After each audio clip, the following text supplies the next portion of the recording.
Assalamu alaikum, dear students.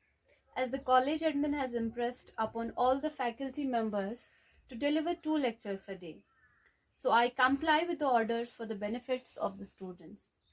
हम नहीं चाहते हैं कि हमारे स्टूडेंट्स का कीमती वक्त ज़ाया हो. Moreover, I request all students to kindly clear your all pending dues.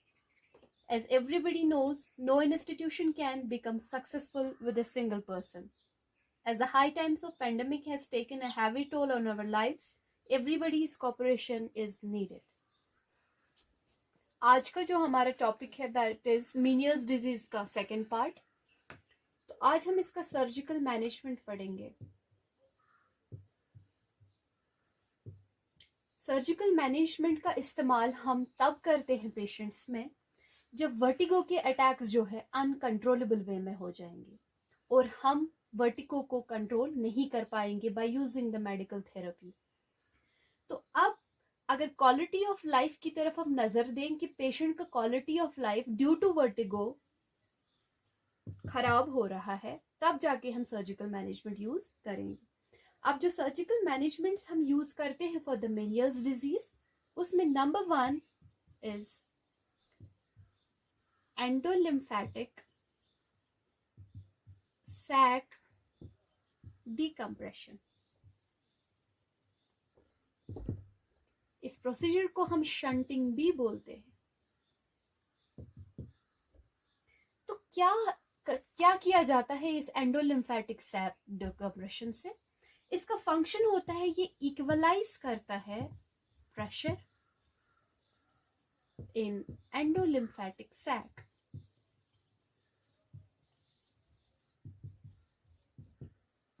तो क्या किया जाता है इसमें? एक शंट या ड्रेन इंसर्ट किया जाता है. किस में? इसी एंडोलिम्फेटिक सैक में, इन endolymphatic sac.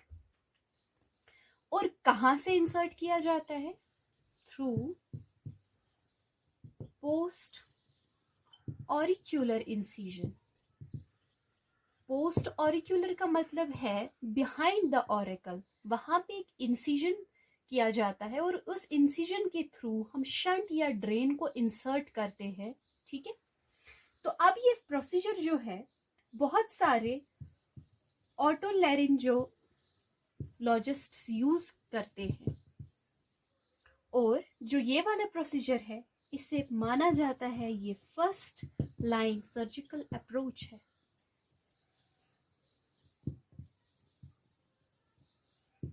Main focus, main जो चीज ये करता है that is control the vertigo. Number 2,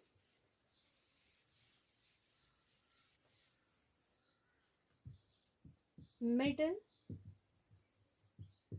and inner ear perfusion. इसमें हम ऑटोटॉक्सिक मेडिकेशंस यूज करते हैं. ऑटोटॉक्सिक मेडिकेशंस जैसे कि स्ट्रेप्टोमाइसिन है या जेंटामाइसिन है. तो क्या किया जाता है, जो ये मेडिकेशंस है जिनको हम ऑटोटॉक्सिक मेडिकेशंस बोलते हैं, चाहे हम स्ट्रेप्टोमाइसिन का यूज करें, जेंटामाइसिन का या कोई और मेडिकेशन, तो इन मेडिकेशंस को इन्फ्यूज किया जाता है पेशेंट के मिडल एंड इनर ईयर में. और जो यही मेडिकेशंस है ये हम किस लिए इस्तेमाल करते हैं? इनका फंक्शन यहाँ पे हम डिक्रीज करना चाहेंगे वेस्टिब्यूलर फंक्शन को, और उस वजह से क्या हो जाएगा? वर्टिगो डिक्रीज हो जाएगा. और इसका सक्सेस रेट जो है, जो ये वाला प्रोसीजर है, इसका success rate it's equivalent to about 85%. और इस वाले प्रोसीजर्स में रिस्क्स होती हैं हमें हियरिंग लॉस के लिए, तो हमें इसको बड़े ही केयरफुल वे में यूज करना होता है. अब जो ये प्रोसीजर है, यहाँ पे हमने पेशेंट को ओवरनाइट स्टे के लिए कहना पड़ता है. overnight stay in hospital. Next, number 3,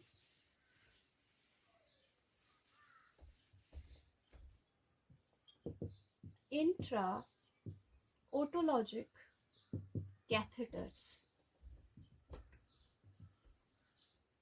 तो यहाँ पे हमने क्या करना है, वी हैव टू अटेम्प्ट, हम यूज क्यों करते हैं इंट्रा ऑटोलॉजिक कैथेटर्स?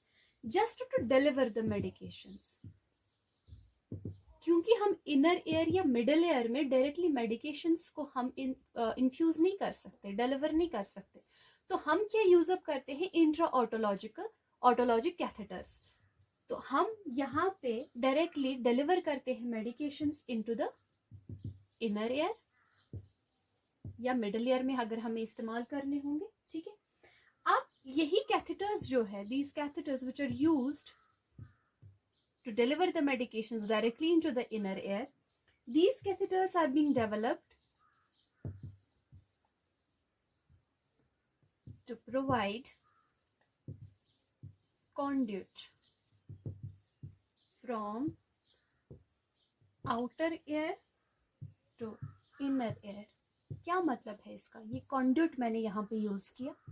हम कह सकते हैं कि आउटर एयर से लेके इनर एयर तक ये कैथेटर्स एक चैनल का फंक्शन देते हैं। They develop a channel, they develop a conduit, कहाँ से? आउटर एयर से इनर एयर तक। क्लियर? अब जो इनका पोटेंशियल यूज है इन कैथेटर्स का, that is potential use of these catheters include treatment for sudden hearing loss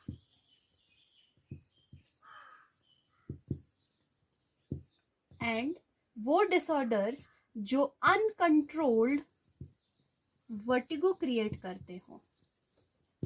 तो दो चीजें हम यहाँ पे रिलीव कर सकते हैं, एक तो हेयरिंग लॉस प्लस वो डिसऑर्डर्स जो कॉज कर रहे हो अनकंट्रोल्ड वर्टिगो, हम उसको कंट्रोल्ड मैनर में ला सकते हैं by using the intra otologic catheters.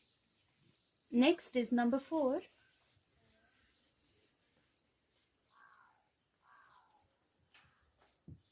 Vestibular nerve section.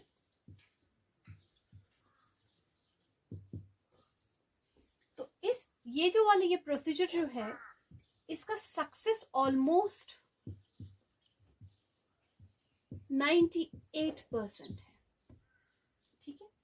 और पर्टिकुलरली ये फोकस करता है to eliminate attacks of vertigo.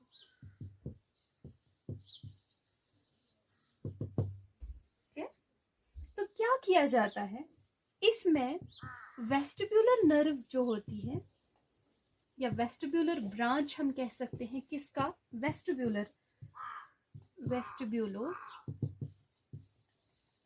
Cochlear nerve, इसको कट किया जाता है, ठीक है। किसमें? एक कान में। तो क्या इसका इस्तेमाल हमें किस लिए करना है? देखिए, मैंने आपको बताया कि वेस्टिब्यूलर नर्व सेक्शन जो है, हमने यहाँ पे फोकस मेन करना है टू एलिमिनेट द वर्टिगो। तो किया क्या जाता है, यहाँ पे हम काट देते हैं किसको? वेस्टिब्यूलर ब्रांच को। वो ब्रांच किस चीज का होता है? वेस्टिब्यूलो कॉक्लियर नर्व का। तो इससे क्या होता है? Stop the flow of balance information from ear to brain. As you know, हमारे जो कान है उनके दो मेन फंक्शंस होते हैं, एक तो हेयरिंग है, ठीक है, और प्लस इक्विलिब्रियम है। तो यहाँ पे क्या किया जाता है, इस प्रोसीजर के थ्रू हम स्टॉप करते हैं फ्लो, किस चीज का? फ्लो बैलेंस इंफॉर्मेशन का, जो कानों से लेके ब्रेन की ओर चला जाता है, उस चीज को हम स्टॉप करते हैं। या हम कह सकते हैं कि इस नर्व को कट किया जाता है ताकि हम प्रिवेंट करें ब्रेन को रिसीव करने से इनपुट। वो इनपुट कहां से मिलता है? सेमी सर्कुलर कैनाल से। Clear? This was all about the Meniere's disease. We will meet today in the next lecture. So stay tuned and thank you.